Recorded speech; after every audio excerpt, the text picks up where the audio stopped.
Cuando yo era chico, vivíamos en la ciudad de Durango, en Durango, o mejor conocido como Durancho, ¿verdad? Es en México, y vivíamos, lo más cerca de la frontera que vivíamos era a 13 horas de distancia, y íbamos a ver a mis abuelitos porque vivían en la frontera, en la orilla de donde está Eagle Pass y Piedras Negras, en el lado de México. Pero una de las cosas que tengo una memoria muy cercana, ¿no? Es que cuando nos llevaban, era algo muy emocionante porque nos llevaban al McDonald's. O sea, era, en ese entonces el McDonald's pues era el McDonald's, no había en todos lados, no nada más aquí en Estados Unidos. Y cuando nos llevaban, yo me acuerdo que nos daban los conos, pero eran unos conos así largos, ¿no? Con toda la nieve de vainilla, ¿no? Entonces, imagínate un niño con la memoria del cono ahí, ¿verdad? Esperando llegar y que te lo den en la mano, ¿no? Y yo me acuerdo que el recuerdo de los conos era buenísimo, ¿verdad? Y otro de los recuerdos de ese momento es que íbamos y descubrimos, mi hermana y yo, lo que era la cajita feliz. No sé si, obviamente sabes, si tiene hijos, ¿no?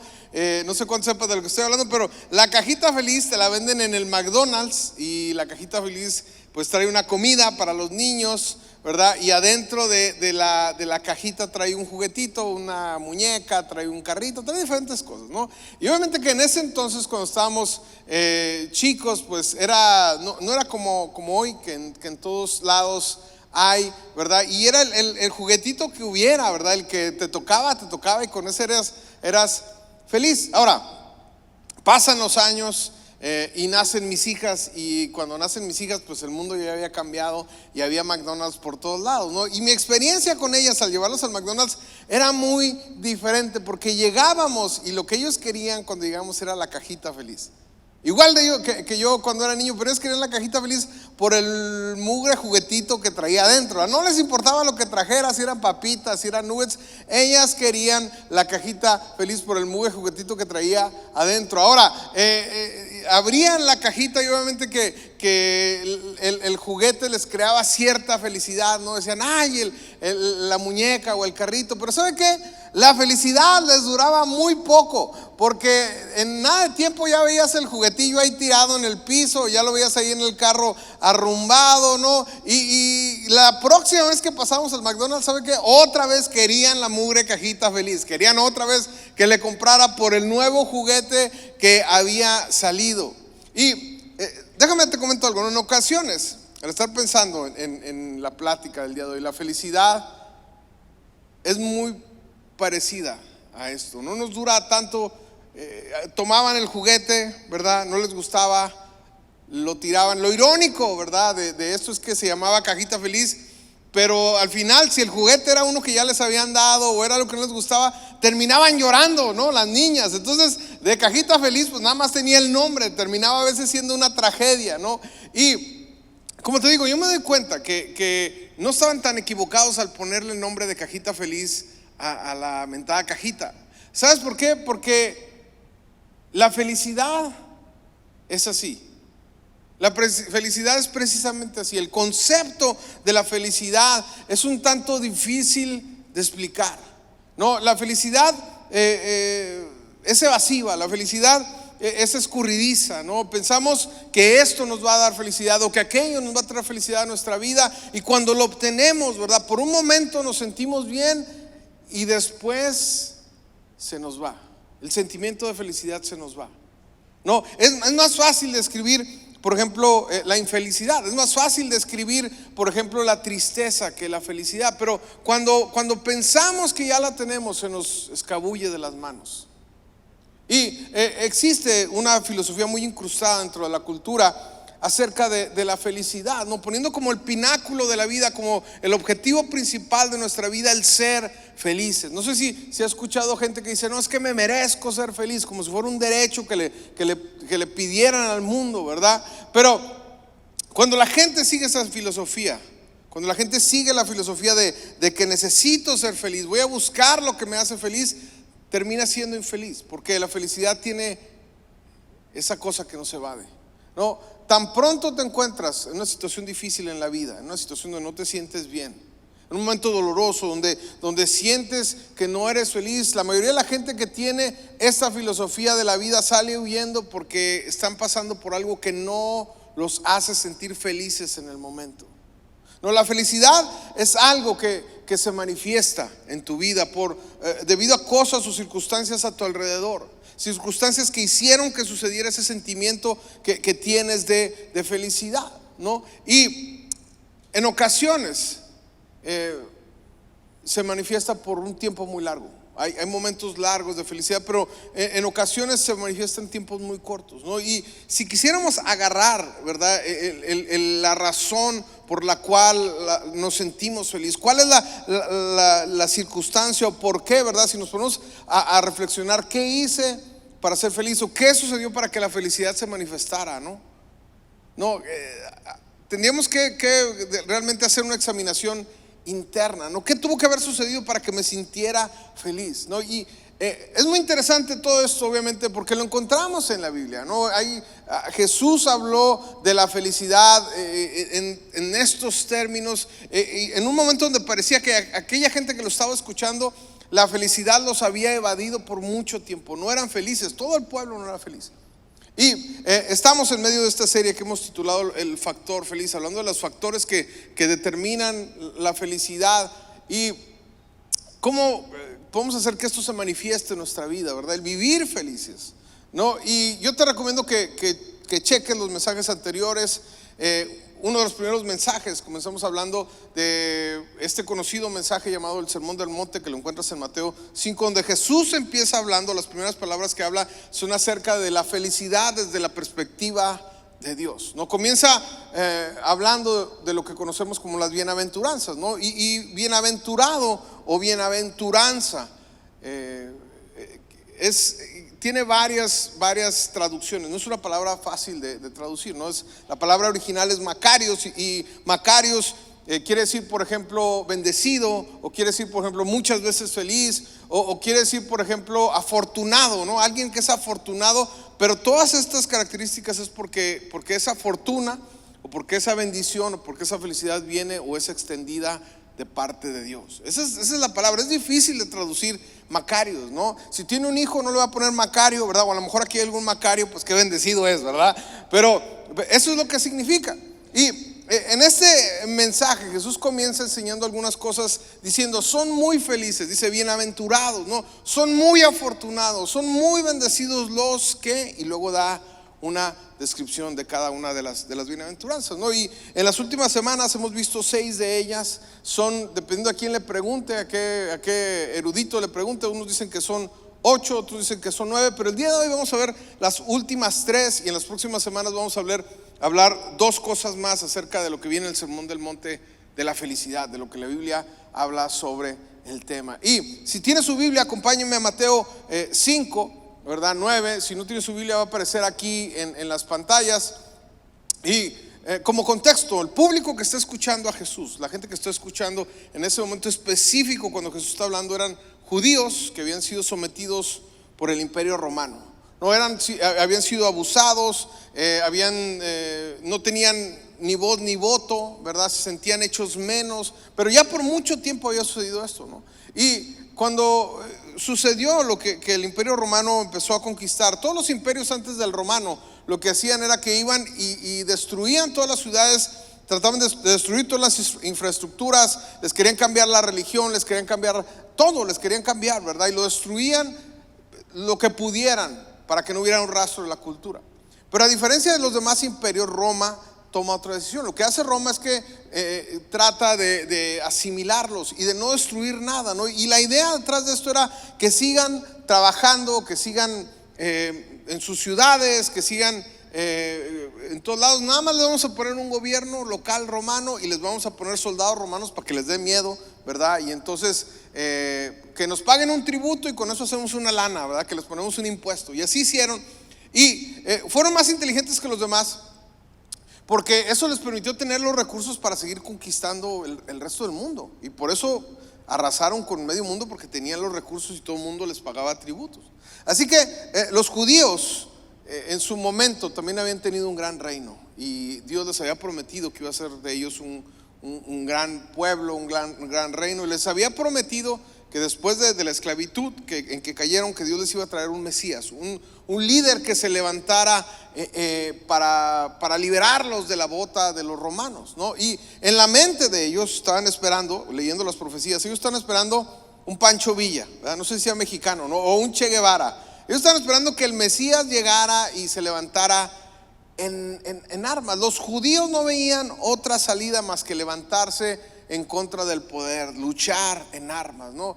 Y Jesús llega y en las bienaventuranzas pues comienza hablando del reino de los cielos, algunos conceptos que los judíos venían manejando, y casi al finalizar llega el 6 y en el 7 empieza a decir lo siguiente. Mateo 6:9 dice lo siguiente: bienaventurados los pacificadores, porque serán llamados hijos de Dios. Bienaventurados los pacificadores, porque serán llamados hijos de Dios. Mateo 5:9. Ahora, la intención detrás de las bienaventuranzas, lo que Jesús quería enseñar, era el traer esperanza y traer una nueva perspectiva de parte de Dios a un grupo de personas que estaban atravesando circunstancias difíciles. No, Jesús quería traer una nueva idea, una nueva perspectiva sobre las expectativas que tenían sobre sus circunstancias que estaban atravesando, ¿no? Sobre la opresión, sobre lo que Dios pensaba acerca de ello. Ahora, mientras yo estaba estudiando esto, una cosa se me hizo muy aparente, que quizás el día de hoy tú estás aquí y tú estás pasando o atravesando un tiempo difícil, un momento difícil donde no te sientes feliz, donde sientes que algo te falta en tu vida, donde sientes tristeza o dolor, o has tenido mucho tiempo atravesando por falta de felicidad, ¿verdad? Y de alguna manera quisieras que este peso se te quitara de encima, que esta opresión la dejaras de sentir. Ahora, ese grupo que estaba escuchando a Jesús se sentían así, de la misma manera. Esa gente que estaba escuchando a Jesús dar este mensaje se sentían igual, desesperanzados, con una carga. Ahora, si este mensaje era para este tipo de personas, este mensaje también es para ti si tú te sientes así el día de hoy. Y yo quiero invitarte a que pongas atención. No es muy largo el mensaje, espero que no sea muy largo, ¿verdad? Porque eso dicen todos los predicadores y terminan predicando 2 horas. Pero déjame te digo, yo deseo que Dios traiga vida a tu vida, propósito. Yo creo que con lo que dijo Jesús aquí, si tú lo logras captar, puedes salir de aquí bienaventurado, con un toque de Dios en tu vida. Ahora, lo primero que podemos aprender, y es una secuencia de ideas, las 3 últimas bienaventuranzas. Lo primero es que somos llamados a ser pacificadores. Somos llamados a ser pacificadores. Tú y yo somos llamados a ser pacificadores. Mira, algo personal, siempre cuento cosas personales, pero yo lo he dicho ya muchas veces, soy muy, pero muy malo para arreglar las cosas en la casa. Es más, no soy malo, soy malísimo, ¿verdad?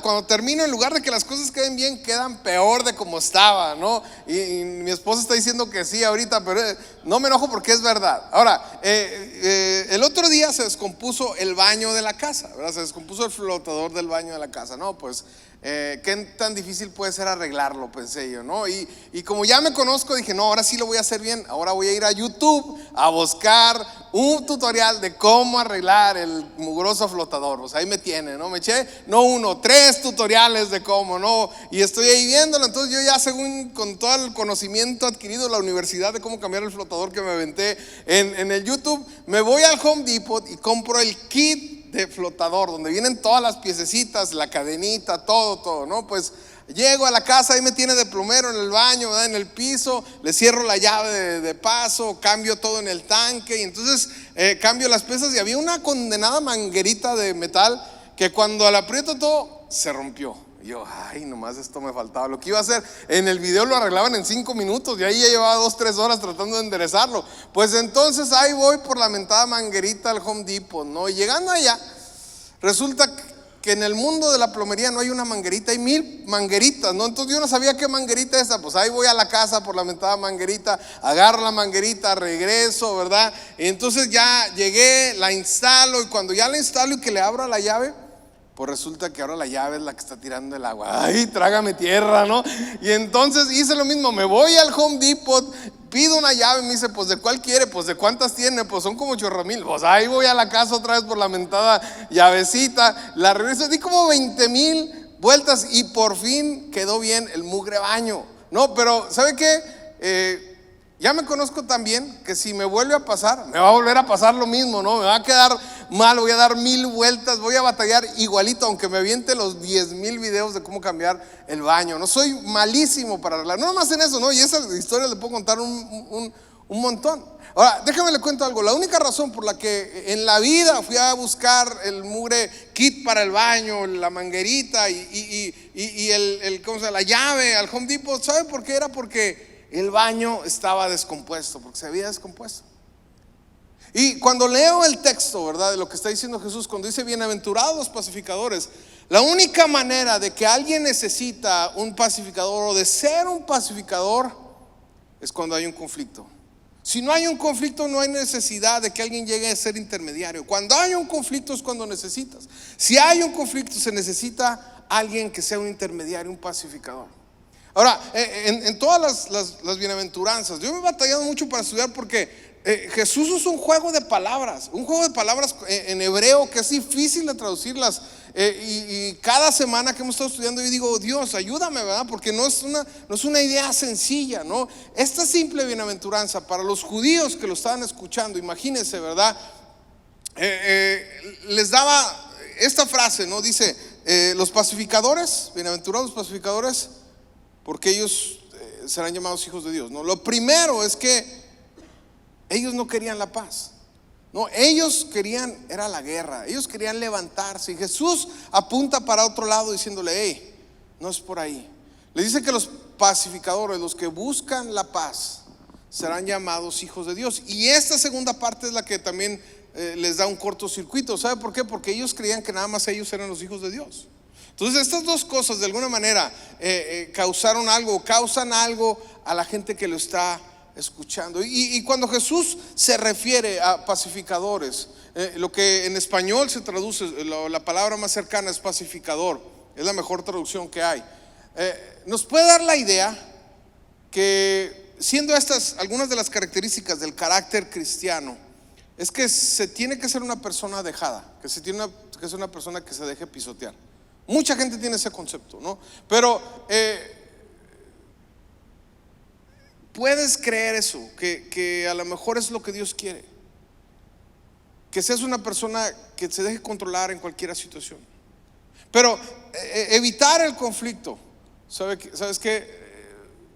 No es sinónimo de que vas a tener la paz. Evitar el conflicto no es sinónimo de que vas a obtener la paz. De hecho, en ocasiones, para poder encontrar la paz, uno tiene que pararse firme y entrar en conflicto. No, escúcheme bien este concepto. En ocasiones, para poder encontrar la paz, uno se tiene que parar firme y entrar en conflicto. Ahora, no digo que pararse firme y agarrarse a fregadazos, ¿verdad? Estoy diciendo que uno tiene que pararse firme en lo que uno cree, pararse firme en lo que uno es, en lo que uno sabe, en medio del conflicto.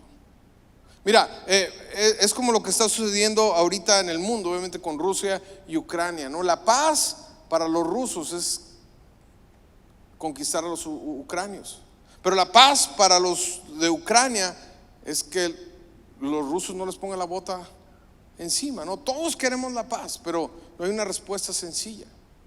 Y estos que estaban oyendo no están muy alejados. El concepto en ese momento de los judíos no era muy alejado a lo que les acabo de compartir, porque para ellos significaba quitarse la bota de los romanos del cuello, ¿no? De encima. Significaba levantarse en armas, levantarse como pueblo para hacer algo, ¿verdad? Con la fuerza. De hecho, déjame te digo, Jesús vino, murió, y 70 años después se levantaron los judíos, así como dijo Jesús, y los romanos los arrasaron, incluso destruyeron el templo, destruyeron Jerusalén, y dice que más de 1 millón, se calcula, más de 1 millón de judíos murieron en ese levantamiento.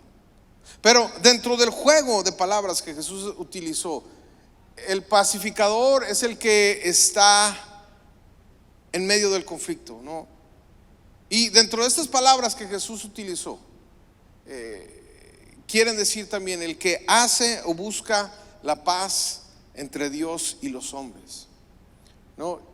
Ahora, esto obviamente que tiene que ver con toda la historia de la Biblia. Hay un conflicto entre Dios y los hombres debido al pecado. El pecado nos separa de Dios y la paga del pecado es la muerte, ¿no? Es lo que merecíamos por haber pecado. Todos nosotros hemos pecado, así que todos merecemos morir físicamente y espiritualmente. Pero Jesús, quien no pecó, vino a tomar nuestros pecados al morir en la cruz por nosotros. Y cuando aceptamos a Jesús como nuestro Señor y lo recibimos, nuestros pecados son perdonados y nos permite tener una paz interna, una paz que sobrepasa todo entendimiento. Pero eso no es lo único. Mira lo que dice Romanos 5:1. Dice lo siguiente: en consecuencia, ya que hemos sido justificados mediante la fe, tenemos paz con Dios. Es interesante, tenemos paz con Dios por medio de nuestro Señor Jesucristo.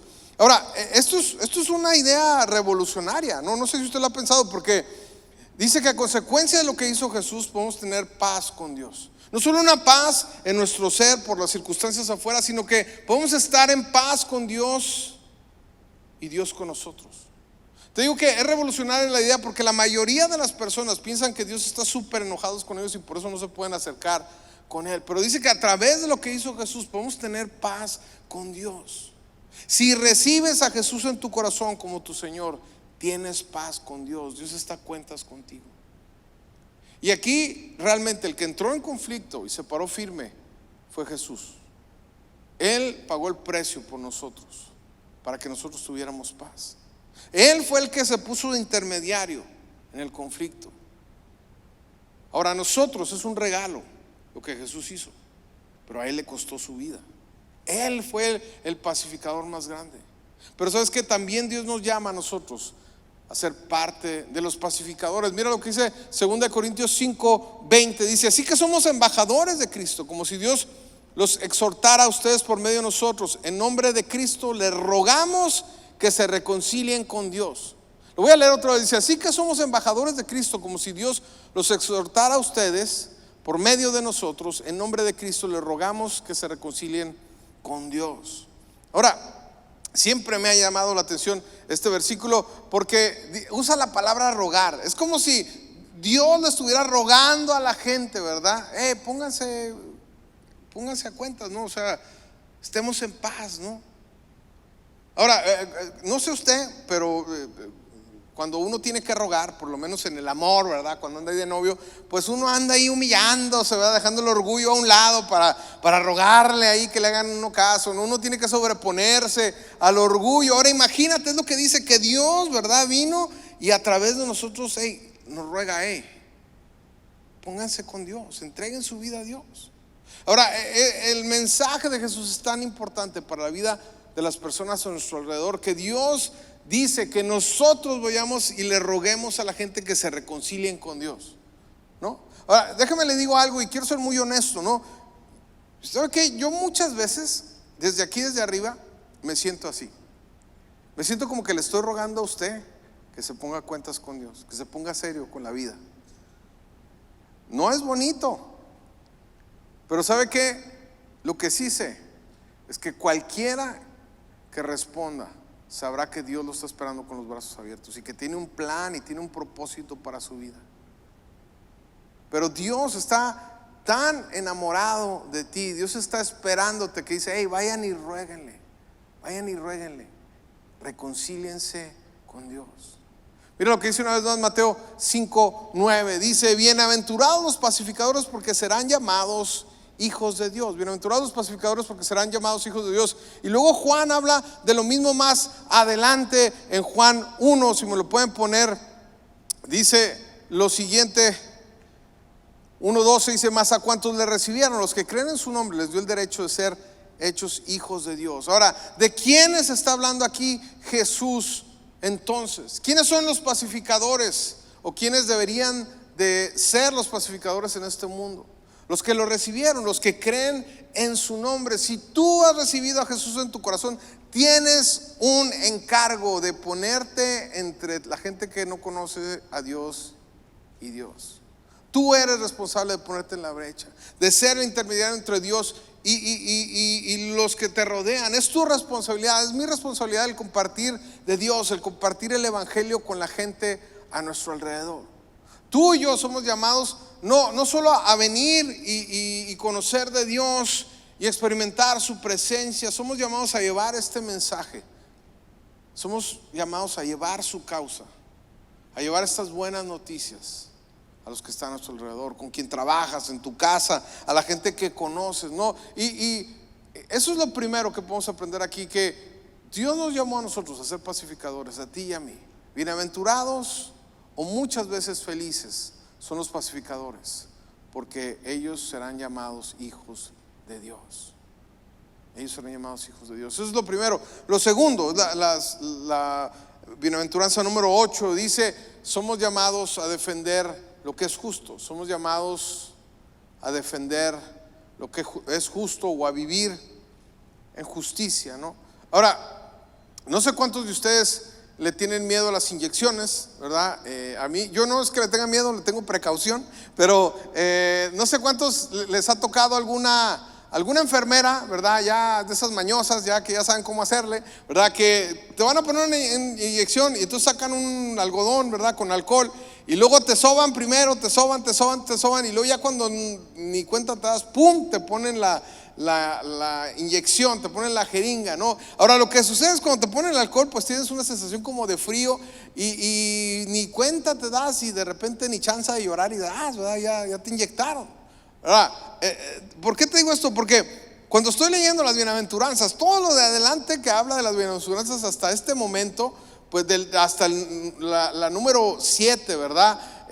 Me parece a mí que es como lo que está haciendo Jesús, como que está sobando y luego de repente lanza la número 8. Dice Mateo 5:10, dice: bienaventurados los que padecen persecución por causa de la justicia, porque de ellos es el reino de los cielos. Bienaventurados los que padecen persecución por causa de la justicia, porque de ellos es el reino de los cielos. Ahora, en las bienaventuranzas, obviamente anteriores a todo esto, está hablando de ser pacificadores, ¿verdad?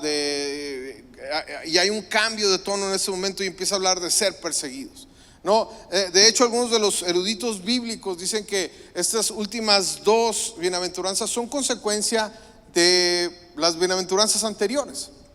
Las bienaventuranzas anteriores describen el carácter cristiano de una persona, lo que se espera que un cristiano pueda vivir. Dice del pobre de espíritu, habla del humilde, el que tiene hambre y sed de justicia, el misericordioso, el de limpio corazón, el pacificador. Todas estas son características, ¿no? Ahora, ¿cuál crees que será la actitud del mundo en general hacia una persona con esas características? ¿Será una persona admirada? ¿Será una persona que le van a aplaudir? Probablemente no. Al contrario, ¿no? Y yo me doy cuenta cuando a veces llego a algún lugar y entonces la gente tiene una cierta reacción, ¿no? Porque llego a algún lugar o algo está pasando y siempre tengo mucho cuidado, porque luego le dicen: ay, ahí viene el pastor, ahí viene, como que pórtense bien, ¿verdad? Ahí viene el pastor. Y eso que soy súper relax, ¿no? Pero déjame te digo, eso le pasa a cualquier persona que es recta. Como que con tu sola presencia les quitas el permiso de andar haciendo sus tranzas o de andar haciendo sus cosas. No, a ese no le digas, es un santurrón, ¿verdad? Porque le caes mal al que anda haciendo el mal. El mundo, en lugar de admirarte, te perseguirá, sufrirás persecución. Es lo que está diciendo aquí Jesús. Ahora, hay algo implícito en este pasaje, en este versículo, y es que aquellos que son perseguidos es por una decisión que han tomado. En otras palabras, no escogieron el eludir o el no hacer lo correcto, lo que es justo y verdadero, para poder evitar ser hostigados o molestados. Tomaron una decisión consciente de honrar a Dios con sus vidas y serle fieles a Él por encima de las consecuencias de lo que pudiera significar, ¿no? A pesar de ser perseguidos por aquellos que son injustos, ¿verdad? Ahora, déjame te digo algo: si tú estás en serio tratando de seguir a Jesús, llegará un momento en tu caminar que tendrás que enfrentarte a esta decisión. Llegará un momento que tendrás que hacer la decisión de seguir lo verdadero, de hacer lo justo, de luchar por lo que es verdad, ¿no? Y ponerse en pie y pagar las consecuencias de ello, o quedarte callado, hacerte de la vista gorda para evitar las consecuencias. Todos nos enfrentamos a esto en nuestra vida cuando queremos seguir a Dios. Uno muchas veces, ¿sabes qué? No haces lo correcto para evitar problemas, pero siempre que no haces lo correcto, terminas con problemas. Como cristianos estamos llamados a pararnos por la justicia, a pararnos por lo que es verdad. Y tiene que ver con lo que mencioné anteriormente. En ocasiones, para poder encontrar la paz, uno tiene que pararse firme y entrar en conflicto. Y ya le dije, no es levantarse en armas, sino pararse en sus convicciones y decir: esto es lo verdadero, esto es lo que yo creo.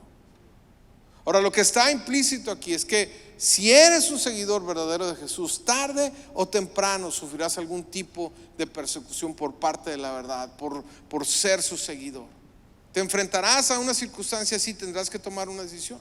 Ahora, la persecución puede ser cualquier cosa, puede ser verbal, con burlas, ¿verdad? Con un lenguaje de rechazo. Y obviamente que eso lo vemos más en este lado, pero en ocasiones puede ser más real, como quitarte los bienes que tienes, destierros, encarcelamientos. A través de la historia hemos visto eso, que ha pasado. Ahora, tampoco quiere decir que es una constante en todo el tiempo que te van a perseguir, ¿no? El mismo ministerio de Jesús en un momento fue muy popular y la gente lo seguía, era una popularidad increíble, lo admiraba, pero hubo un momento donde la gente lo empezó a perseguir, tratándolo de matar. Pero la Biblia, ¿sabes qué? Nos da una buena noticia aquí. Tienes que saber que cuando esto suceda, Jesús te llama bienaventurado. Serás muchas veces feliz, serás afortunado por Dios cuando esto llegue a suceder. Déjame te digo algo. Yo sé que todos hemos visto esas películas donde alguien se para en sus convicciones y lo meten en la cárcel por lo que cree y ves que tiene un carácter. Pero hay una felicidad escondida detrás del conflicto cuando te paras firme en tus convicciones.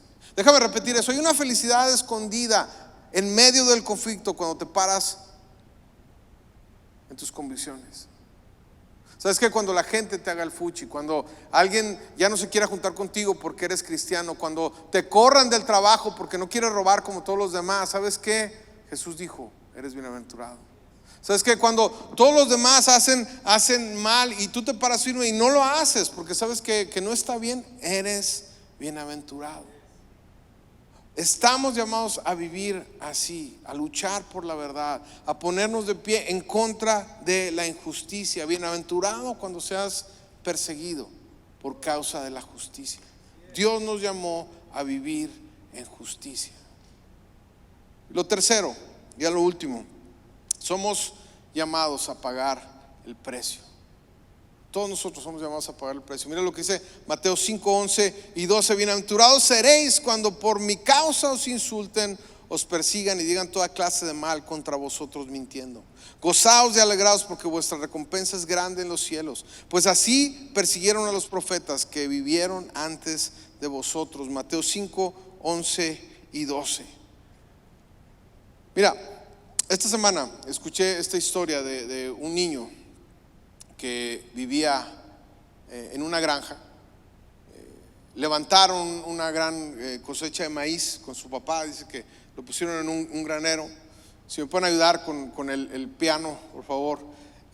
Y dice que lo guardaron todo el maíz ahí y se fueron, ¿verdad? Un tiempo. Y después regresaron a revisar después de un tiempo. Y cuando abrieron el granero, estaba lleno de ratones. Sabía que había ratones por todos lados, que no sabían por cuánto tiempo habían estado los ratones. Dice que había unos agujeritos muy chiquitos por donde los ratones se habían metido y se estaban comiendo las mazorcas, ¿no?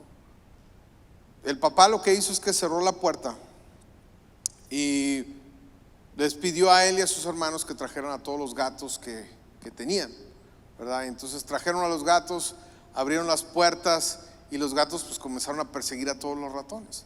Pero algo les había pasado a los ratones, porque había pasado mucho tiempo solos y habían vivido obviamente sin ninguna amenaza. Habían comido todo lo que podían, que habían engordado demasiado, que cuando querían escapar no podían salir por los agujeros. Y los gatos se dieron un festín ahí, arrasaron. Dice que hasta 2 o 3 patitas de 2 o 3 ratones le salían a los gatos por la boca. Ahora,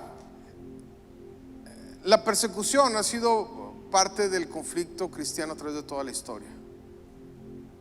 Y algunas cosas que me sorprendieron cuando empecé a estudiar la historia del cristianismo es darme cuenta de toda la gente que ha dado su vida por causa de Jesús, por causa de este mensaje, por no negarlo. Empezando por los discípulos. No sé si usted sabía, ¿verdad? Que todos ellos murieron asesinados por no negar a Jesús, por declarar a Jesús el Señor. Mira, a Pedro lo crucificó Nerón y murió crucificado boca abajo. Andrés fue crucificado en una cruz en una forma de X. A Santiago, hijo de Zebedeo, porque había varios Santiagos, fue decapitado por Herodes I. A Felipe murió en la horca en Turquía. Bartolomé murió asesinado en la India. Mateo fue asesinado en Etiopía, al igual que Tomás. Santiago, hijo de Alfeo, murió crucificado en Egipto. Tadeo murió en Persia, atravesado por una lanza. Simón el celote murió también crucificado. Todos murieron asesinados menos Juan. Pero a Juan, según cuenta la historia, lo trataron de hervir vivo, ¿verdad? Y no murió milagrosamente, quedó desfigurado. Ahora, no nada más ellos, sino a través de la historia. Hay este libro, me acuerdo que tomé mientras estaba estudiando todo esto, el libro de Fox de los mártires se llama, y donde habla de todas las personas después de ellos que dieron su vida por Jesús, que murieron por Jesús, por no negarlo, por declararlo el rey, por vivir justamente. De hecho, sabes que hoy en día hay países en el mundo que la gente muere, ¿verdad? Por mártires, por creer en Jesús. Hay un ministerio que se llama La Voz de los Mártires que registra todas las historias de aquellos que el día de hoy están dando su vida por Jesús, por el Evangelio, en otras partes del mundo. Todas estas personas consideraban que este mensaje, que quien era Jesús era digno de dar la vida, y la dieron. Es como para darnos perspectiva de nuestro cristianismo. Ahora, ¿por qué te conté la historia de los ratones? Porque pienso que por mucho tiempo hemos vivido como cristianos un momento de bienestar o de falta de conflicto. Nadie nos está persiguiendo por ahora, por lo menos en este lado del continente, ¿verdad? Hay muy pocos gobiernos que quieren obligar a negar tu fe, a negar a Jesús. Si acaso a lo mejor en tu familia o en tu trabajo te han hecho el fuchi o no te han invitado a una fiesta, ¿verdad? A lo mejor algún amigo o alguien religioso, ¿verdad? No sé si eso cuente como persecución. O a lo mejor tú dices, no, es que me quitaron del Facebook, ¿verdad? Estoy siendo perseguido. No sé si después de ver la lista de todos los que murieron podamos considerar esto persecución. Me temo que quizás podamos ser nosotros mismos como los ratones a puerta cerrada, comiendo y engordando, llenándonos de lo que este mundo ofrece. Y somos los que al final de cuentas estamos perdiéndonos lo mejor, lo que Dios tiene para nosotros. ¿Sabes qué hizo que todos esos estuvieran tan comprometidos con el Evangelio como para pensar que valía la pena dar su vida? No, ¿qué tanto valoro yo este mensaje personalmente? ¿Qué tanto valoro lo que hizo Jesús en la cruz? ¿Qué tan comprometido estoy yo con Dios? Mira, estamos a más de 2000 años hablando de personas que dieron su vida por este mensaje. Nos ha tocado disfrutar a lo mejor en esta vida de ello, pero cuando ellos dieron su vida, ellos no se imaginaron lo que Dios iba a hacer con sus vidas. Hay gente que ha muerto y que nadie se acuerda de ellos. Y estos que dieron su vida, sus vidas trascendieron de tal manera que el día de hoy sus nombres están en los edificios de casi todas las partes del mundo, porque Dios tenía un plan que trascendía su propia vida. Ahora, yo te pregunto a ti, para ti, ¿qué tanto vale este mensaje? Para ti, ¿qué tanto vale lo que Jesús hizo en la cruz? ¿O simplemente es algo cómodo venir, escuchar de Jesús e irnos? y el próximo domingo volver a hacerlo, y el próximo domingo volver a hacerlo? ¿Qué con lo que dijo Jesús, que nos compartió la responsabilidad de compartirle a otros, de ser pacificadores? ¿Qué estás haciendo con ello? ¿Qué estás haciendo con lo que dijo Jesús de pararte en la verdad? A lo mejor eres infeliz porque ni siquiera lo has pensado, porque Jesús dijo muchas veces felices son aquellos que lo hacen. Y déjame te digo, si quieres encontrar propósito, si quieres encontrar sentido en tu vida, si quieres encontrar dirección, la mejor causa que puedas abrazar, el mejor sentido que puede tomar tu vida es el abrazar a Jesús y lo que hizo en la cruz. Sabes que a final de cuentas Jesús nos llama a ser pacificadores. Jesús nos llama a pararnos en la justicia, a vivir de esta manera. Y Jesús nos llama a pagar un precio. Pero ¿qué tan dispuestos estamos de pagarlo? Es una decisión personal. Y yo el día de hoy yo quiero retarte a que lo hagas, a que le digas a Dios: ¿sabes qué, Dios? Aquí está mi vida. No te estoy diciendo, ¿verdad?, que quizás si Dios te llama, ¿verdad?, a hacer algo como irte misionero o algo, esa es una cosa. Pero estando aquí, ¿qué es lo que puedes hacer? El tener la actitud de dar tu vida para Cristo, decirle: Dios, ¿sabes qué? Lo que tú quieras, porque empieza de esa manera, diciéndole: Dios, lo que tú quieras y a donde quieras mandarme, ahí quiero ir. Te entrego mi vida. Pero es una decisión personal. Y yo quiero retarte el día de hoy a que lo hagas, a decirle: Dios, aquí está mi vida, guíame, dime qué hago, ¿verdad? Dime qué hago con ella. ¿Cómo puedo ser de estos que dice tu palabra? Enséñame, dirígeme, y que Dios te hable. Cierra tus ojos ahí en tu lugar. Padre, yo quiero pedirte por cada una de las personas que está aquí en este lugar. Yo pido que tu Espíritu los selle y los marque, y que no los dejes en paz, que no los dejes tranquilos, que los persigas con una inconformidad en su vida de seguirte a ti. Que sea algo sobrenatural, más allá de lo que de palabras, sino que seas tú manifestándote en medio de sus vidas, hablándoles en tu amor, diciéndoles: tengo un plan para tu vida mejor del que tú puedas imaginar. Confía en mí, yo te voy a dirigir, yo te voy a llevar, pero yo solo te pido que confíes en mí. Pon tu corazón en mí. Si eres tú el que quiere hacerlo, repite conmigo, dile: Señor Jesús. Repite esas palabras: Señor Jesús, yo te entrego mi vida, el destino de mi vida, todo lo que tengo y todo lo que soy te lo entrego. Yo te pido que tú seas quien me dirijas. Dirige mis pasos. Llévame a donde tú quieres que yo vaya, Dios. Una vez más te pido que perdones mis pecados. Limpia mi corazón, limpia mi mente. Ya no quiero ser igual. Gracias, Jesús, por morir en la cruz.